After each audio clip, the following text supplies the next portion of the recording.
Okay, everybody, today we're going to be talking about your friend and mine, Aristotle. Aristotle was, of course, the most famous student of the philosopher Plato, who was, in turn, the most famous student of the philosopher Socrates. This is probably the most incredible chain of teachers and students in the whole history of philosophy. Aristotle wrote on a wide array of subjects. He wrote about physics, metaphysics, ethics, politics, rhetoric, and poetry, zoology. Aristotle was a prolific polymath. But there's one thing, perhaps above all, that we can learn from him. Aristotle can teach us how to be happy.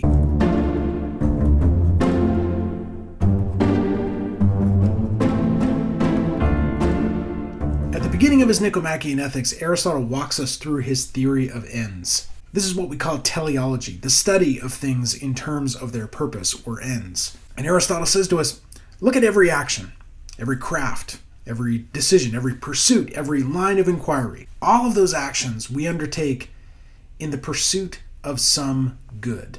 So this is to say that everything you do, everything we do because we are pursuing some goal, some good, some end for which we do the thing. For example, I might exercise so that I can be healthy or fit. If I'm a carpenter, the goal of carpentry is the production of houses or furniture.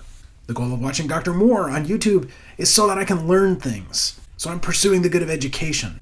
Now, there are all kinds of different goods: health, prosperity, education, security, pleasure, amusement, rest, honor, fame. All of these are goods. And all of our actions, every single one, is aimed at achieving or acquiring some good, some choice-worthy end. But here's where things get interesting.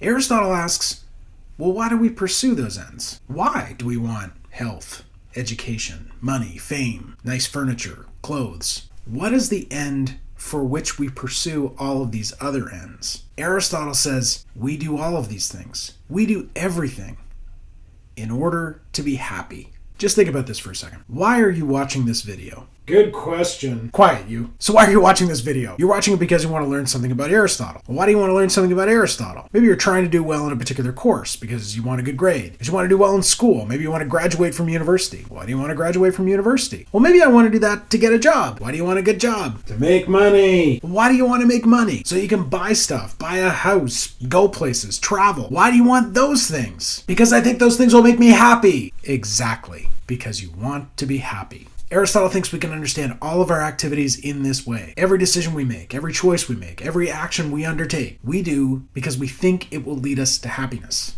Maybe you brush your teeth because you don't want to have bad breath. And you don't want to have bad breath because you want to be able to talk to your friends and coworkers. You don't want them to be repulsed by you. And you don't want them to be repulsed by you because you want them to be your friends. And why do you want them to be your friends? Because having friends makes you happy. Wait a second. Hold on. This can't be right. Because if everything I do, if all of my earthly endeavors are directed towards happiness, if every decision, every action in my life I do in order to be happy, why am I so unhappy? This is an interesting question. And the answer is somewhat troubling. So it seems that just because we do everything in order to be happy doesn't mean that we are guaranteed happiness. And so the implication here is that there are some activities, some actions, some decisions, some lines of inquiry that will lead to happiness, and there are others that will not. There are some choices, some decisions that are better than others. This leads us to an uncomfortable insight. You can be wrong about what makes you happy. This makes a lot of students and readers of Aristotle very uncomfortable. Quit trying to tell me how to live my life, Aristotle. Human beings often want things that ultimately make them unhappy. We can make mistakes. We can be wrong about what will make us happy. Now, this means that what makes you happy as a human being is not entirely up to you. Sure, some things may be open to choice. How do you spend your free time? Do you like watching movies or playing golf or going to concerts? Those things might be up to you. But for Aristotle, many of the fundamental things, the most important things, are not subject to choice. You don't so much decide what will make you happy as much as you learn what will make you happy. Now, Aristotle is not saying there is only one way to live. He would, of course, recognize There are people who want to be doctors and people who want to be painters. There are people who want to live in big cities and there are people who want to live in the country. There are all kinds of different people. And there are different things that will make those people happy. That is true. But Aristotle believes that in certain respects, certain fundamental respects, we are the same. All of us. City dwellers, country dwellers, doctors, painters, whoever. So in the same way certain things make us all sick and certain things make us all healthy, certain things make us all happy, and certain things make us all unhappy. So the question that confronts us then is, what actions will actually lead to happiness? And Aristotle will spend the rest of the Nicomachean Ethics working this out. But essentially, Aristotle says we use our reason to think about the human goods. And remember, there's all sorts of human goods. For example, education, shelter, delicious cheeseburgers. All of those things are goods. They're things you might want. And as we consider those human goods, we think about the actions that are necessary to acquire them or experience them. And you can then maybe see how mistakes begin to enter the equation. What if we think that cheeseburgers are a superior good to shelter, and so we spend all of our time and money trying to acquire more and more cheeseburgers? Now, obviously that's an absurd example, but you can think of more commonsensical ones, like what if you think sex is more important than friendship? Or if you think playing hockey with your friends is more important than spending time with your children? We can make mistakes about what the best goods are or what actions are necessary to acquire those goods. And again, Aristotle believes the highest human good, the thing we want more than anything else, is happiness. And he's going to argue, he's going to try to persuade us that the actions, the activities that most consistently lead us to happiness are acts of virtue. And Aristotle will make the argument that being good at being a person means being a good person. Aristotle is going to say that living well, being a good person, is what makes you happy. And to be a good person, you need to possess specific virtues. You need to act in certain ways. All of this means that happiness, for Aristotle, depends on ethical or moral action. This means that doing bad things will make you unhappy. That's Aristotle's argument. Aristotle tends to emphasize our character over our conditions. Now, he does understand that people's characters and situations vary. He understands, for example, that people have different tastes, strengths, and weaknesses. And he will emphasize throughout the Nicomachean Ethics that different people may need to act differently in different situations. For example, going to a party with your friends might be a good decision. On a Friday night, it might make you happy. But if you go to a party in the middle of a work day and consequently lose your job, that will not make you happy. In the same vein, being generous and buying dinner for your friends might be a virtuous thing to do, but not if it means you have no money left over to feed your family or pay your rent. One thing we might want to do, and it's something Aristotle does himself, is think a bit more about these conditions. So what if my own poverty prevents me from being generous? What if my educational system has failed me? What if the constraints of necessity make it impossible for me to cultivate virtue or do good deeds? You might think, well, what if I'm born into poverty? What if I'm born into an unjust regime or my family is dysfunctional? What if some terrible fate befalls me, Aristotle? Couldn't there be all sorts of things that might prevent me from developing the virtues or undertaking the actions necessary to be a happy human being? Aristotle's actually pretty clear-eyed about this, and his answer would be yes.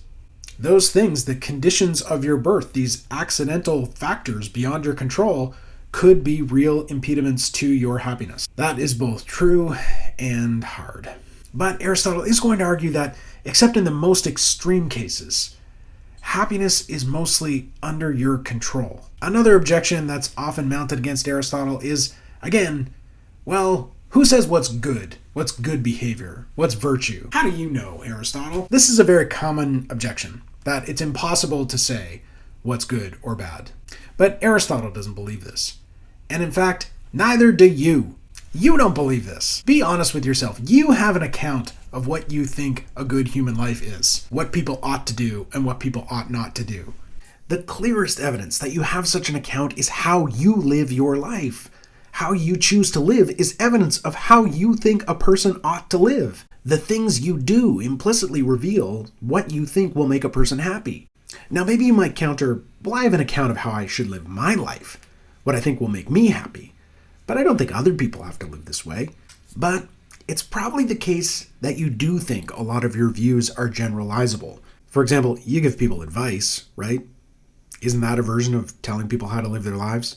You criticize people for their bad actions. You judge people for their bad actions. You admire certain people. You applaud others. You believe there are better and worse ways to live. Again, doesn't mean everybody needs to live exactly the same way, but a human being is not an infinitely flexible thing. We need to breathe oxygen, we need to drink water. If you lock a human being in a cell for most of its adult life and poke it with needles and torment it with hyenas, that human being is not going to be happy. That's not a happy life. Needles and hyenas. Nobody wants that. If you want more proof that you don't believe this, think about a mistake you've made. There was a time in your life when you thought eating that extra piece of pizza, or dating that person, or getting drunk instead of studying, or taking that job, or telling a lie was going to make you happy. And you made a mistake. And you think about it now. You have regrets because you know you made a mistake. You can look back and recognize it was possible to make a better choice that would have made you happier. Aristotle believes in us, thinks that we can figure out, using our reason, what the right course of action is, or at least what a better course of action is and what a worse course of action is. We can reason about what we ought to do in any given situation, and we can work it out. We can figure out the best way to act in order to be happy. So you have the capacity as a human being to think about your choices and to choose the course of action that is most likely to lead you to happiness. This is both profoundly exciting and deeply disturbing because it suggests that happiness is to a large degree under our control, and that we are responsible for our own lives. Well, that's the end. I hope you're happy.